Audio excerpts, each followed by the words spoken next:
पीतवर्णाकलि पावन गोराम गाओई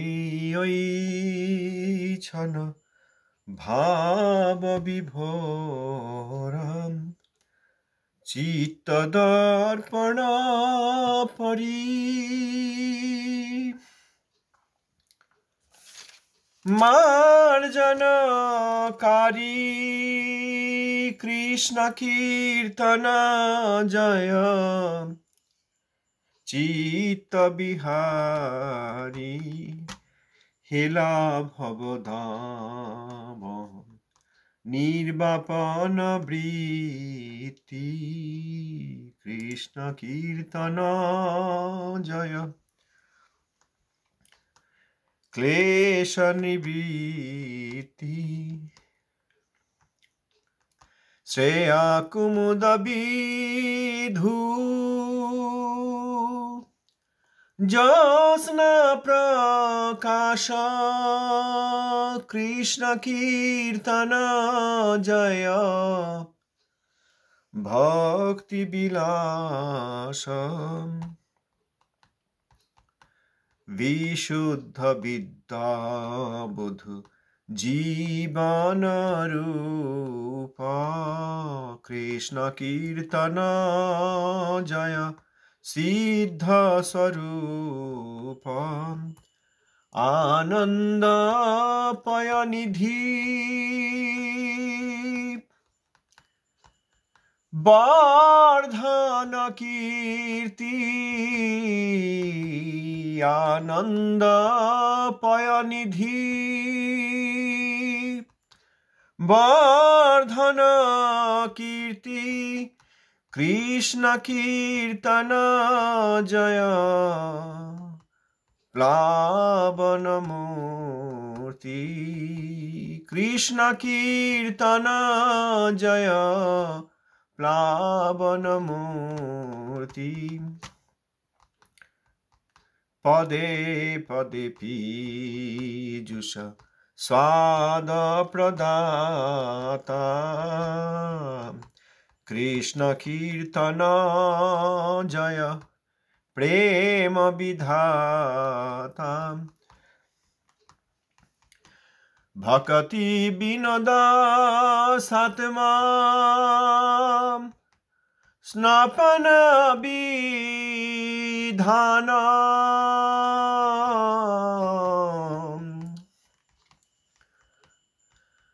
भक्ति विनोदा सात्मा स्नापन विधान कृष्ण कीर्तन जय प्रेम निदान कृष्ण कीर्तन जय प्रेम निदान श्री कृष्ण चैतन्य प्रभु नित्यानंद श्री अद्वैत गदाधर शिवसादि गौर भक्त वृंद हरे कृष्णा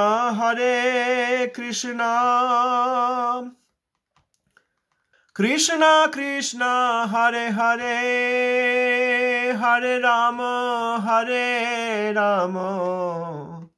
राम राम हरे हरे हरे कृष्ण कृष्ण कृष्ण हरे हरे हरे राम राम राम हरे हरे हरे कृष्णा कृष्ण कृष्ण हरे हरे हरे राम राम राम हरे हरे हरे कृष्ण कृष्ण कृष्ण हरे हरे हरे राम राम राम हरे हरे। जय प्रभुपाद। অতি কোমল কাঞ্চন দীর্ঘতনুং তনুনিন্দিত হেম মৃণালমদম মদনার্বুদবন্দিত চন্দ্রপদং প্রণমামি সদা প্রভুপাদপদম প্রণমামি সদা প্রভুপাদপদম। অতি কোমল কাঞ্চন দীর্ঘতনুং তনুনিন্দিত হেম মৃণালমদম মদনার্বুদবন্দিত চন্দ্রপদং প্রণমামি সদা প্রভুপাদপদম প্রণমামি সদা প্রভুপাদপদম প্রণমামি সদা প্রভুপাদপদম প্রণমামি সদা প্রভুপাদপদম প্রণমামি সদা প্রভুপাদপদম। জগদ্গুরু ভগবান শ্রীশিল ভক্তি সিদ্ধান্ত सरस्वती गोस्वामी ठाकुर जी की जय। पतित पावन श्रीशैल गुरु महाराज जी की जय। पतित पावन दशमदस्थान आचार्य वैष्णव वृंद की जय। भजनानंदी समागत भक्तवृंद की।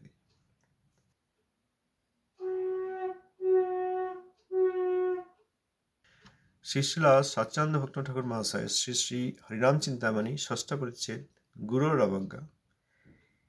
এই গুরুতত্ত্ব, গুরুদেবের সেবা এবং অযোগ্য গুরু সেই সব সম্বন্ধে ঠাকুর মহাশয় এবং প্রভুপাদ বিভিন্ন স্থানে যেসব কথা উপদেশ, বাণী, শিক্ষা ইত্যাদি, নির্দেশ ইত্যাদি আমরা পড়ার চেষ্টা করছি। ধন্যবাদ, প্রণাম, জয় নিতাই। প্রশ্ন: ভজন প্রয়াসীর দৈনন্দিন কর্তব্য কি? উত্তর: প্রতিদিন 1 ঘটিকা গুরুর সদ্গুণ সকল বিশ্বাসপূর্বক বর্ণন করিবে। সজ্জন্তোষণী 7:4 শ্রী রামানুজ স্বামীর উপদেশ 44। প্রতিদিন 1 ঘন্টা সদ্গুরু অর্থাৎ যোগ্য গুরু, শুদ্ধ বৈষ্ণব গুরু, সেই রকম গুরুদেবের সদ্গুণ সকল, তাঁর যেসব কৃষ্ণ ভজনময় গুণ, সেই সব শ্রদ্ধাপূর্বক, বিশ্বাসপূর্বক, পূর্ণ বিশ্বাসপূর্বক বর্ণন করবে। 1 ঘন্টা গুরুদেবের সদ্গুণ বর্ণন করার কথা বলেছেন। এরপর আরেকটি প্রশ্ন: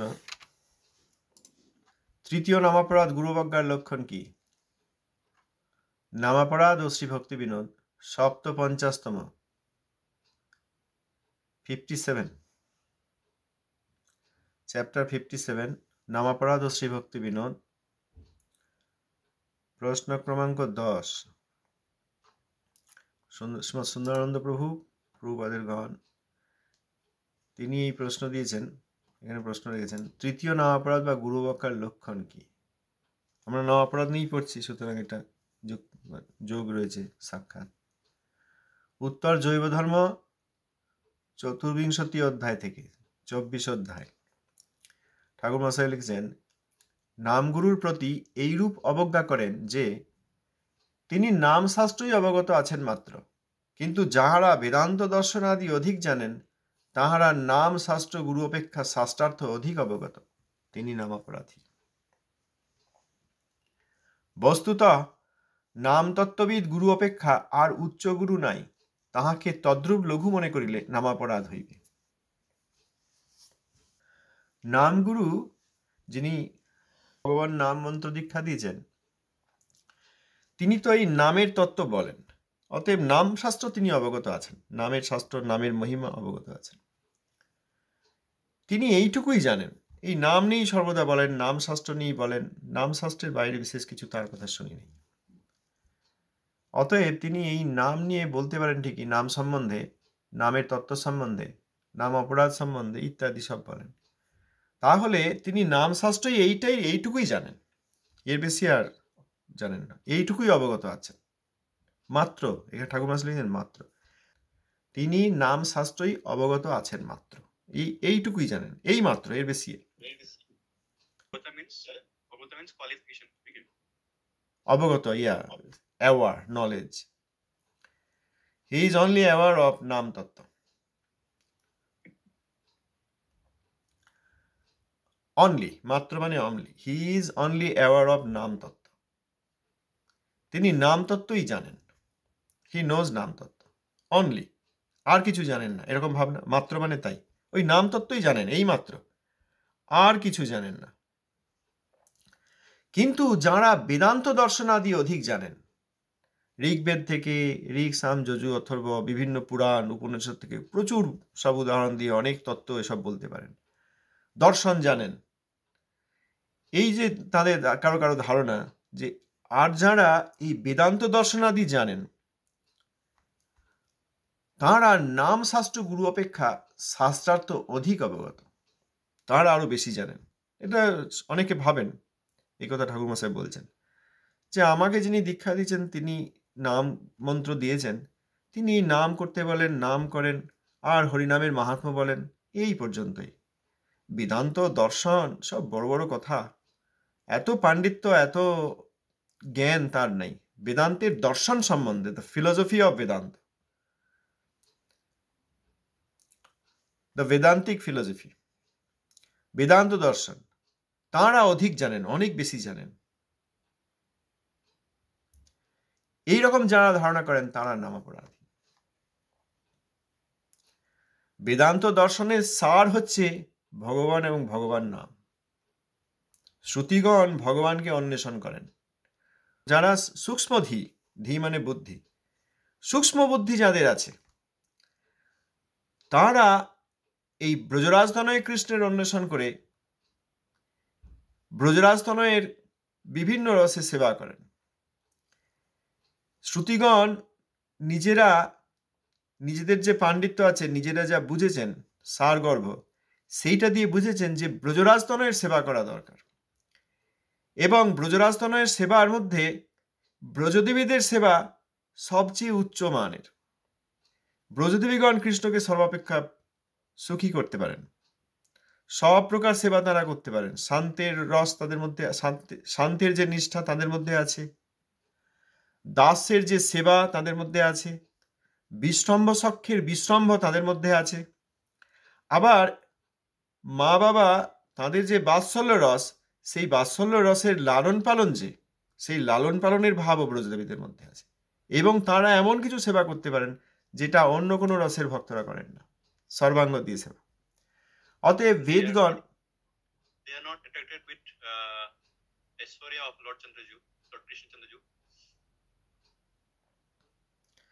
না, ঐশ্বর্য তো ভগবানের আছেই, ব্রজে তো ঐশ্বর্য প্রকাশ করলেও তারা সেটা দেখেনি না, কারণ সেখানে মাধুর্য দ্বারা মাধুর্য মণ্ডিত। মথুরা মণ্ডল মাঝে মাধুর্য মণ্ডিত সাজে ধন্য ধন্য বৃন্দাবন ভূমি, তাহে তব নিত্যলীলা পরিমল প্রকাশিলা অচিন্ত শক্তিতে কৃষ্ণ তুমি। তাহলে মথুরা মণ্ডলের কেন্দ্রে যে ব্রজভূমি, সেটা মাধুর্য মণ্ডিত। সেখানে ঐশ্বর্য থাকলেও ঐশ্বর্য অপেক্ষা মাধুর্য আরো বেশি উজ্জ্বল, সেই জন্য মাধুর্যের স্বভাবই তার উজ্জ্বলতা এবং আকর্ষণ খুব বেশি। এই জন্য ঐশ্বর্য থাকলেও তারা সেটা দেখতে পান না। দেখছেন না, কৃষ্ণ এত অসুরাদি নিধন করছেন, দাবানল অগ্নি পান করে নিচ্ছেন, ভক্ষণ করে নিচ্ছেন, চোখ বন্ধ করো সখাদের বললেন, আর দাবানল থেকে উত্থিত যত সব অগ্নি, সমগ্র বনের অগ্নি একদম মুখে করে পান করলেন। চোখ বন্ধ করতে বললেন কেন? না, এরা সব মাধুর্য রসের বিশ্রম্ভ সখ্য করেন, এদের সামনে এই ঐশ্বর্য দেখালেও সেই জন্য চোখ বন্ধ করতে বললেন, সব আগুন পান করে নিলেন তারা। আবার অনেক অসুরদের হত্যা করেছেন। সখারা যেন হ্যাঁ আমাদের কৃষ্ণের খুব ক্ষমতা আছে, কিন্তু সে আমাদের সখা, তাকে আমাদেরকে রক্ষা করতে হবে। মাধুর্যের স্বভাবই এই, ঐশ্বর্য প্রকাশিত হয় না। এখানে ঐশ্বর্যের কথাই হচ্ছে না, এখানে মাধুর্য মণ্ডিত ব্রজধামেরই কথা হচ্ছে। এখানে যে ব্রজধামের যে শান্তরসের ভক্তগণ, গো বেত্র বেণু বিষাণ ইত্যাদি বৃক্ষ লতা নদ নদী এইসব, এনারা কেউ ঐশ্বর্যের দ্বারা প্রভাবিত হয়ে ব্রজে থাকেন নাই, এনারা মাধুর্যের প্রভাবেই থেকেছেন। কৃষ্ণ বিভিন্নভাবে বনে বনান্তরে বিহারাদি করছেন, সেই সবের কুঞ্জ লতা বৃক্ষ ছায়া সৌন্দর্য পুষ্প গন্ধ ফল মূল ইত্যাদি নদী, এইসব দ্বারা সেই মাধুর্যমণ্ডিত বৃন্দাবনের মাধুর্যের অংশ হয়েছেন। এখানে ঐশ্বর্যের প্রশ্নই নেই। যে কথা বলা হচ্ছে এখানে ঠাকুরমশাইয়ের, যে শ্রুতিগণ তারা সিদ্ধান্ত করেছেন যে ঐশ্বর্য তো নয়ই, মাধুর্য মণ্ডিত ধাম বৃন্দাবনে, সেখানেও আবার মধুর রস। এই মাধুর্য আপনি গতকাল বলছিলেন এক জায়গায়, দেখেছেন আপনার ওই প্রভুপাদের যে উপদেশ লিখেছেন সেখানে আমি কোট করে লিখে দিয়েছি মধুর রস, আপনি বলছিলেন মাধুর্য রস। এই মাধুর্য আর মধুর নিয়ে দেখেছি সবাই গন্ডগোলটা করেন, মানে ভাষায়। হ্যাঁ डिफरेंस क्या है बाबूजी? হ্যাঁ হ্যাঁ डिफरेंस दोनों में डिफरेंस क्या है समझ नहीं आया मुझे। হ্যাঁ मधुर और माधुर्य में হ্যাঁ মাধুর্য, মাধুর্য হচ্ছে যার মধ্যে ঐশ্বর্যের ব্যবধান নাই, বৈভব আছে কিন্তু বৈভবের চেয়েও অন্তরঙ্গতা অধিক, বৈভবের চেয়েও এই আকর্ষণটা অধিক। এই মাধুর্য, বৃন্দাবন মাধুর্য মণ্ডিত ধাম, দ্বারকা ইত্যাদি, দ্বারকা, অযোধ্যা, বিভিন্ন বৈকুণ্ঠের প্রকোষ্ঠ, এইসব ঐশ্বর্যমণ্ডিত ধাম, সেখানে ভগবত বুদ্ধি আছে। আর বৃন্দাবনে, ব্রজভূমিতে, নন্দব্রজে, সেখানে ভগবান হলেও ভগবান কখনো কখনো জানতে পেরে গেলেও সেইটা তাদেরকে বিশেষভাবে প্রভাবিত করতে পারে না, ভগবত বুদ্ধি নাই, সখাকে কেউ ভগবান মনে করেন না, তাহলে উচ্ছিষ্টও দিতেন না, ঘাড়েও চাপতেন না সখারা। এইটা হচ্ছে মাধুর্য, যে ঐশ্বর্যের প্রভাব যেখানে নেই, ভগবত বুদ্ধি নাই, বৈভব থাকলেও বৈভব অপেক্ষা তার সঙ্গে যে আন্তরিক সম্পর্ক, সখ্য সম্পর্ক, বিশ্বম্ভ সম্পর্ক, সেইটি আছে। এইটা হচ্ছে মাধুর্য। এই লীলার একটা মাধুর্য আছে, বিশেষ আকর্ষণ আছে। আর মাধুর্য মণ্ডিত বৃন্দাবনের মধ্যে সব রসই আছে, শান্তরস, দাস্যরস, সখ্য, বিশ্বম্ভ সখ্য, বাৎসল্য এবং মধুর। মধুর একটা রস, মাধুর্য মণ্ডিত বৃন্দাবনে মধুর একটি রস। পুরোটাই পদ্মফুল, সৌরভযুক্ত, সেখানে গেলেই পদ্মফুল হাতে থাকলেই সেন্ট পাওয়া যাবে, সুগন্ধ পাওয়া যাবে না? কিন্তু পদ্মফুলের মধ্যে আবার দলমণ্ডল আছে, পাপড়ি আছে, সব আছে। তার মধ্যে আবার পদ্মের মধ্যিখানে যে বস্তুটা আছে এবং সেখানে যেসব কেশর আদি আছে, সেই রকম মথুরা মণ্ডলের কেন্দ্রে মাধুর্য মণ্ডিত বৃন্দাবন, সেই বৃন্দাবনে 5 রসের সেবা, অন্যত্র তো 2.5 রসের সেবা, শান্ত, দাস্য এবং গৌরব সখ্য। আর বৃন্দাবনে শান্ত, দাস্য, বিশ্বম্ভ সখ্য এবং বাৎসল্য এবং মধুর। এই মধুর রস হচ্ছে ব্রজদেবীদের রস, কিন্তু সমগ্র বৃন্দাবনই মাধুর্য মণ্ডিত, কারণ সেখানে ঐশ্বর্য এবং ভগবত বুদ্ধি নাই। বলতে পারলাম? যারা দাস তারা তো দাস্য রসে, রক্তক, চিত্রক, পত্রক, গোবর্ধন, এনারা সব দাস্য রসে, কিন্তু এনাদের দাস্যরসও সেখানে মাধুর্য মণ্ডিত বৃন্দাবনে, ঐশ্বর্য ভাব মিশ্রিত নয়, ভগবান বুদ্ধি নেই। রক্তক মনে করেন না যে কৃষ্ণচন্দ্র ব্রজরাজ নয়, নন্দ মহারাজের পুত্র, ইনি ভগবান। মনে করেন যে ইনি শিশু, রক্ষা করতে হবে, গোচারণে যাচ্ছে, ইচ্ছা নেই আমাদের, কষ্ট হবে, কিন্তু যাচ্ছে, তার ইচ্ছা, হোক, তাকে রক্ষা করতে হবে, তার জন্য খাবার দাবার নিয়ে যেতে হবে, বিভিন্ন বসনাদি নিয়ে যেতে হবে, মাল্য পুষ্পাদি নিয়ে যেতে হবে, গরুর জন্য রশি নিয়ে যেতে হবে, এই সব তাঁদের ধারণা। কেউ মনে করেন নাই যে কৃষ্ণ ভগবান, অতএব কোনো চিন্তা নেই। এইটা হচ্ছে মাধুর্য। তাহলে সেখানকার দাস্যরস মাধুর্য মণ্ডিত বৃন্দাবনের দাস্যরস।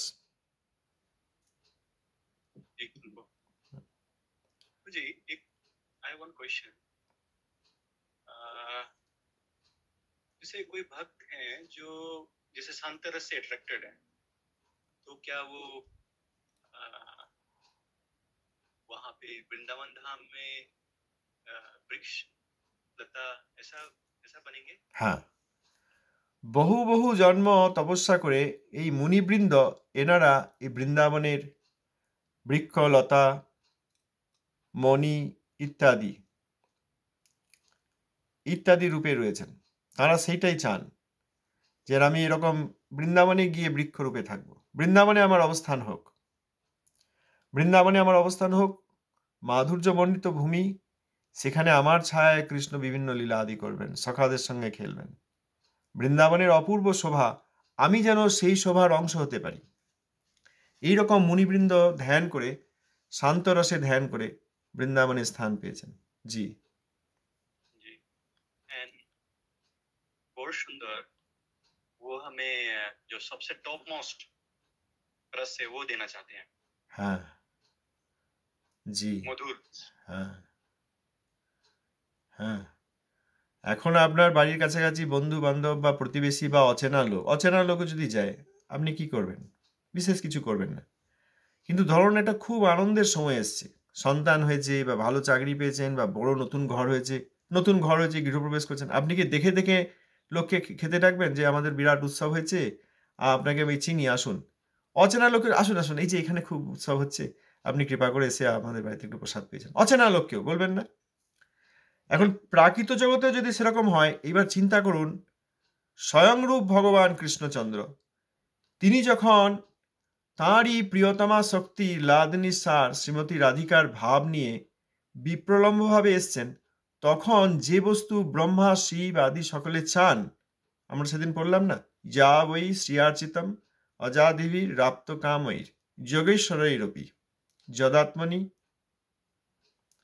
সেই বস্তুটা আপামর জনগণকে, এমনকি বর্তমানে যারা মনুষ্য শরীর ধারণ করেন নাই, তাঁদেরকেও দিয়েছেন।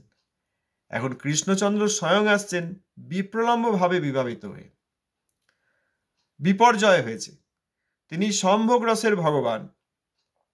এখানে বিপ্রলম্ব ভাব, সম্ভোগ রস মানে যেখানে ভক্তের সঙ্গে সর্বদা মিলিত রূপে রয়েছেন, একসঙ্গে রয়েছেন। আর বিপ্রলম্ব ভাব মানে তিনি একসঙ্গে নেই। আবার তিনি বিষয় বিগ্রহ রূপে নেই, তিনি আশ্রয় বিগ্রহের ভাবনা নিয়েছেন। কৃষ্ণের শ্রেষ্ঠ সেবিকা তার ভাব নিয়েছেন। সেই ভাব নিয়ে এই বিষয় আশ্রয়ের বিপর্যয়, সম্ভোগ বিপ্রলম্বের বিপর্যয়, কৃষ্ণবর্ণের গৌরবর্ণ বিপর্যয়, ভেদ মানে ভিন্ন রূপ, এইগুলো হয়েছে কি করে? ভগবানের রূপ রং বদলে গেল, ভগবানের রং বদলে গেল না, তিনি কৃষ্ণবর্ণের, তিনি গৌরবর্ণের হয়ে গেলেন। ভগবান সম্ভোগ লীলাময়, তিনি চরম ভোগী। এটা বললে আবার অনেকে বুঝতে পারেন না, তো ভোগ দেন কি করে? আমরা যে ভোগ দিই, বলে ভোগ দিয়ে আসি, তো ভোগটা কাকে দেওয়া হয়? ভোগীকেই দেওয়া হয়। তিনি সর্বশ্রেষ্ঠ ভোগী। কৃষ্ণ ভোগ করতে খুব ভালোবাসেন, সবই তাঁর ভোগের উপকরণ, বস্তুগুলো আর আত্মাও ভক্ত ভোগের উপকরণ। সখাদের সঙ্গে সখ্য রস ভোগ করেন, বাৎসল্য রসে মা বাবার স্নেহ ভোগ করেন, সব রকম ভোগের ভোগী তিনি। কৃষ্ণই একমাত্র ভোগী, আর সব তাঁর ভোগ্য সেব্য। প্রভুপাদের উপদেশে আপনি পড়ে থাকবেন, কৃষ্ণচন্দ্রই একমাত্র সেব্য, আর সকলেই তাঁর সেবক। সুতরাং সেই ভোগী কৃষ্ণ এখানে বিপ্রলম্ব ভাবে, দেখুন সন্ন্যাস নিয়েছেন, বিপ্রলম্ব ভাবে কৃষ্ণকেই কৃষ্ণ খুঁজছেন। কৃষ্ণ কখনো কৃষ্ণকে খুঁজবেন? আপনি আপনাকে খুঁজবেন না। আমরা এরকম করতে পারি যে হ্যাঁ, এই বাচ্চা ছেলেটা আমাকে এত ভালোবাসে, আমিও বুঝতে পারি, কেন একসময় আমিও বাচ্চা ছিলাম, আমিও আমার বাবা মাকে ভালোবাসতাম, সেই রকম এও আমাকে এখন ভালোবাসে। প্রকৃত অর্থে আমরা কিছুটা বুঝতে পারি না? তো সেই রকম এখানে সম্ভোগ লীলাময় ভগবান কৃষ্ণচন্দ্র তার বর্ণ দ্যুতি সব পরিবর্তন করে নিয়েছেন মূল আশ্রয় বিগ্রহের অনুসরণে। তার ভাবটি নিয়ে তিনি বিপ্রলম্বভাবে নিজেকেই খুঁজছেন। সেই সময় তিনি এই প্রেম, সর্বশ্রেষ্ঠ প্রেম, একদম বদ্ধ জীব, সর্বনিকৃষ্ট স্থানে থাকা, মানে নিকৃষ্ট অর্থে সবচেয়ে নিচের স্তরে থাকা এমন জীবকেও দান করেছেন। ঝাড়খণ্ডের বনপথে বাঘ, হাতি, পশু পক্ষী তাঁরাও কৃষ্ণ নাম করেছেন। মনুষ্য দেহ লাভ হবে, মনুষ্য জিহ্বা পাওয়া যাবে, তবে কৃষ্ণ নামের উচ্চারণ সম্ভব, এই যে আমাদের ধারণা। স্বয়ং ভগবান সেখানে, স্বয়ংরূপ ভগবান গৌরসুন্দর সেখানে উপস্থিত থেকে তাদের সকলকে মহামন্ত্র নাম দিয়েছেন এবং তারা কীর্তন করেছেন। তাহলে বদ্ধ জীব, মনুষ্যতর জীব কোনো কিছু বাদ বিচার করেন নাই। কেন না? এক বিশেষ বিপ্রলম্ব ভাবের আনন্দের সময়, এই জন্য। জি, এখানে আমরা যে কথা বলছিলাম, শ্রুতিগণ তাঁরাও কৃষ্ণের অন্বেষণ করেন। যারা শ্রুতিদের মধ্যে যারা সূক্ষ্মধী, আমরা মনে করি শ্রুতি মানে বোধহয় বই, কাগজ থাকবে, প্রেসে দেওয়া হবে, প্রিন্ট করে দেবে। শ্রুতিগণ এক একজন ব্যক্তিত্ব, তাদের বুদ্ধি, তাদের ধারণা, তাদের শিক্ষা এক একটি গ্রন্থরূপ ধারণ করেছে, তারা এক একটি ব্যক্তিত্ব। তারা এই ব্রজদেবীদের ভাবনা, ব্রজদেবীদের সেবা এতে আকর্ষিত হয়ে তাঁরাও ব্রজদেবীদের আনুগত্যে ভজন করে ব্রজে ব্রজদেবীত্ব প্রাপ্ত হয়েছেন। সেই ব্রজদেবীদের একটি বিশেষ নাম আছে, তাদের বলা হয় শ্রুতিচরী। শ্রুতিগণ ব্রজে ব্রজদেবীদের সেবা দেখে আপ্লুত হয়ে এই ব্রজদেবীদের অনুসরণে নিজেরাও ব্রজদেবীত্ব প্রাপ্ত হয়েছেন। এই শ্রুতিচরী, মুনিচরী, এমন অনেক মুনি আছেন যারা মাধুর্যমণ্ডিত ধাম বৃন্দাবনকে ধ্যান করে সেখানে বৃক্ষলতাদি হতে চেয়েছেন, শান্তরসে তারা হয়েছেন। আবার এই সব মুনিদের মধ্যেই যারা শ্রেষ্ঠ মুনি, তারা এই বিভিন্ন ধাম, ভগবানের বিভিন্ন রূপ, ভগবানের বিভিন্ন পার্ষদ, এদের চরিত্র বিশ্লেষণ করে এই ব্রজে ভগবানের ভজনা করেছেন এবং সেখানেও এই মধুর রসে ভগবানের সেবা করেছেন ব্রজদেবীদের আনুগত্যে। এটা আন্ডারলাইন্ড। ব্রজদেবীদের আনুগত্যে ভজন করে তাঁরাও ব্রজদেবীত্ব প্রাপ্ত হয়েছেন, সারূপ্য প্রাপ্ত হয়েছেন। তাদেরকে বলা হয় মুনিচরী। শ্রুতিচরী, মুনিচরী, এনারা ভজনের দ্বারা ব্রজদেবীত্ব প্রাপ্ত হয়েছেন। যেহেতু পূর্বে শ্রুতি ছিলেন, এখন ব্রজদেবী, সেই ব্রজদেবীগণের সঙ্গে সাক্ষাতে দেখা হলে দেখা যাবে তারা সব ব্রজদেবী, কিন্তু তারা, তাদের একটা বিশেষ কারণ আছে এই শ্রুতিচরীর নামে, কারণ তারা পূর্বে শ্রুতি ছিলেন। অতএব এখানে ঠাকুরমশাই যে বলছেন বেদান্ত দর্শনাদি অধিক জানেন, তাহারা নাম শাস্ত্র গুরু অপেক্ষা শাস্ত্রার্থ অধিক অবগত, তাঁরা নামাপরাধী গুরুবজ্ঞারূপ। আমার গুরুদেব তো শুধু নাম করেন আর নাম শাস্ত্রের কথা বলেন, নামের তত্ত্ব বলেন। কই এই বড় বড় বেদান্তের কথা, শাস্ত্রের কথা, এইসব বেশ যুক্তি দর্শন এসব তো শুনি না। এইটা যারা বলতে পারেন তারা আমার গুরুদেবের এই নাম তত্ত্ব প্রকাশকারী গুরুদেব অপেক্ষা অধিক সম্মানীয় এবং অধিক জ্ঞানী। এইটা হচ্ছে মহা বৈষ্ণব, মহা অপরাধ গুরুবজ্ঞারূপ। এইরকম গুরুবজ্ঞ অপরাধী যারা আছেন, গুরুবজ্ঞাকারী অপরাধী আছেন, এগুলো বলুক না বলুক, দেখা হোক না হোক, মনের মধ্যে এটা থাকে, ইনি আর তো কিছু বলেন না, ইনি বোধহয় এইটুকুই জানেন। না না, নাম শাস্ত্র এখানে বলেছেন ঠাকুরমশাই, বস্তুত নাম তত্ত্ববিদ গুরু অপেক্ষা আর উচ্চ গুরু নাই, তাহাকে তদ্রূপ লঘু মনে করিলে নাম অপরাধ হইবে। তা তো বটেই, কারণ যিনি শুদ্ধ নাম করেন এবং শুদ্ধ নাম তত্ত্বে অবগত আছেন, তিনি সব জানেন।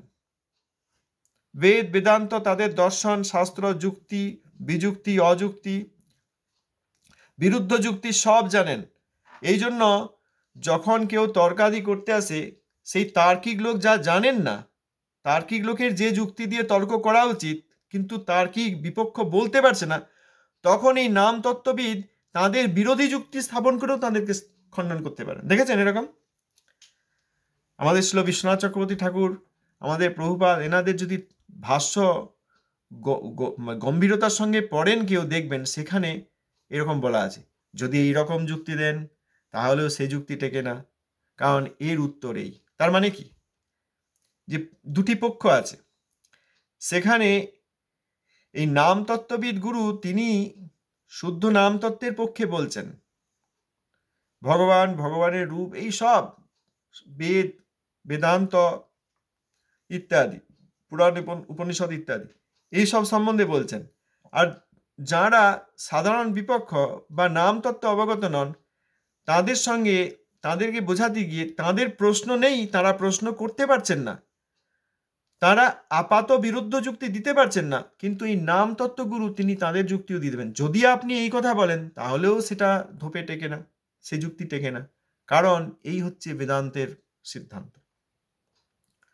অতএব নামতত্ত্ববিদ গুরুকে যারা মনে করেন যে ইনি তো আর কিছু, ইনি বোধহয় নামতত্ত্বই শুধু বলেন, এই যে নাম শাস্ত্রই অবগত আছেন মাত্র, কিন্তু বেদান্ত দর্শনাদি যারা অধিক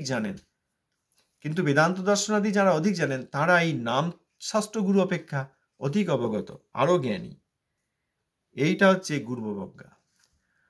নাম তত্ত্ব দানকারী শুদ্ধ বৈষ্ণব তিনি সর্বাপেক্ষা উপরে, এই ধারণা যতদিন না হচ্ছে ততদিন আমাদের মতচাঞ্চল্য থাকবে, লৌল্য থাকবে। দেখছেন না, এই চারিদিকে ঘুরে ঘুরে কেবল যেখানে সেই ভগবত বিদ্বেষী, ভগবত বিরোধী অপসম্প্রদায়, বৈষ্ণব গ্রুপ, সেইখানে গিয়ে সব লাইন দিচ্ছে।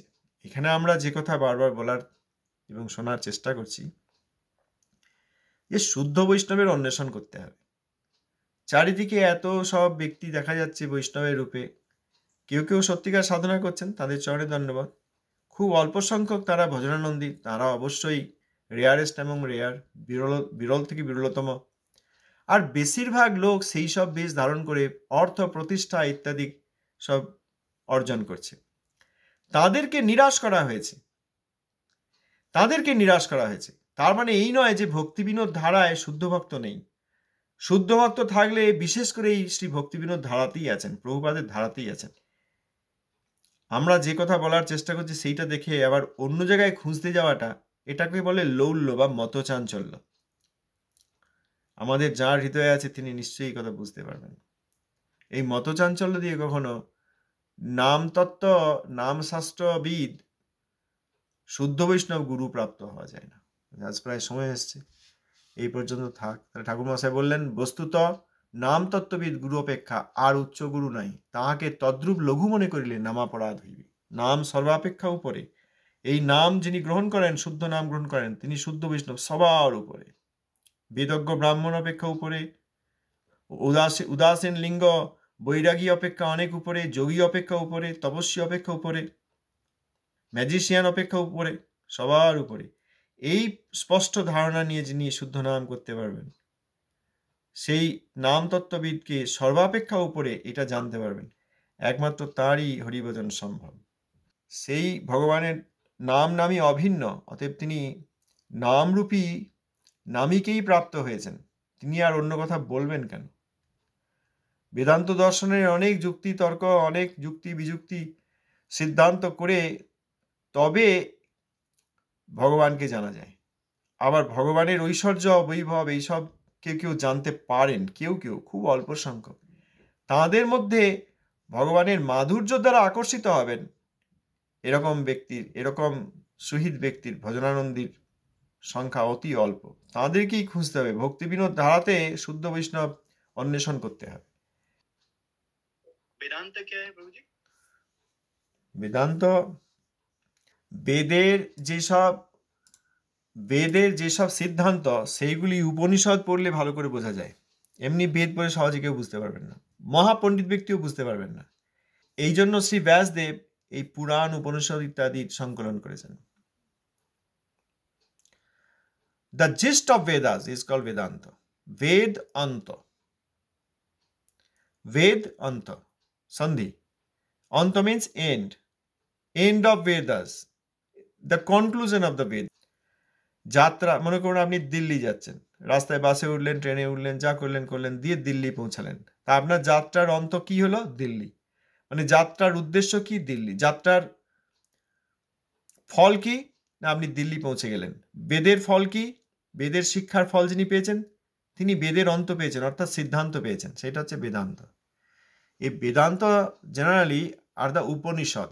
বেদ কি বলেছেন, উপনিষদ পড়লে সেইটা সিদ্ধান্তটা জানা যায়। এই জিস্ট এবং তার সিদ্ধান্ত সমূহ সংগ্রহ করে যদি দেওয়া হয়, সেটা হচ্ছে বেদান্ত। এটা উপনিষদ। উপনিষদকে বলা হয় বেদান্ত, বিকজ উপনিষদ ইন্টারপ্রেটস দ্য বেদাস। এমনি বেদ difficult to understand even for a learned person, Pandit people, they don't understand Ved. Upanishad have given the conclusions of the Vedas. Shri বৃহৎ ভাগবতামৃত যদি দেখেন না, ওইখানে এইসব শাস্ত্রদের মধ্যে সব কথাবার্তা আবার যুক্তিতর্ক হচ্ছে। হ্যাঁ, সেখানে অনেক রকম, সেখানে বেদ আছেন, শ্রুতিগণ আছেন, সেখানে উপনিষদগণ আছেন। উপনিষদের মধ্যে আবার যারা বিশেষ প্রকার সিদ্ধান্ত করেছেন, সেই উপনিষদগণ, তাঁরা এই শ্রীমদ্ ভাগবতের মধ্যস্থতায় জয়ী হলেন। বুঝলেন? এই হচ্ছে বেদান্ত। বলুন আর কি? তো সবই জিজ্ঞেস করে নিচ্ছেন। আমরা কি আর জানি রে ভাই? গুরুবারও যা বলেছেন এই একটু পড়েছি। তাদের মতো বিজ্ঞানী আর নাই। তারা জ্ঞানী নন, আমাদের গুরুবর্গ জ্ঞানী নন, তারা বিজ্ঞানী, বিশেষ রূপে জ্ঞানী। এই গুরুবর্গের এই একবার আত্মসমাধি লাভ করে আমরা যখন এই গুরুবর্গের অধীন হতে পারবো, তখন এবার সব ক্লিয়ারলি দেখা যাবে। তখন আর এই চোখও খুলতে হবে না, আর এই ইতিহাসও খুঁজতে হবে না যে আমি আগে কি করেছি, কি শুনেছি, কি দেখেছি। খুব স্থির হতে হবে। এখন আর কিছুই করব না, এই শুধু প্রভুপাদের শিক্ষাদি বারবার পড়বার শুনবো, আমাকে আর চোখ খুলে তাকাতে হবে না। এইরকম ধারণা নিয়ে অনেক দিন এই প্রভুপাদের কথা শুনলে তখন সব আস্তে আস্তে আবার আলো দেখা যাবে।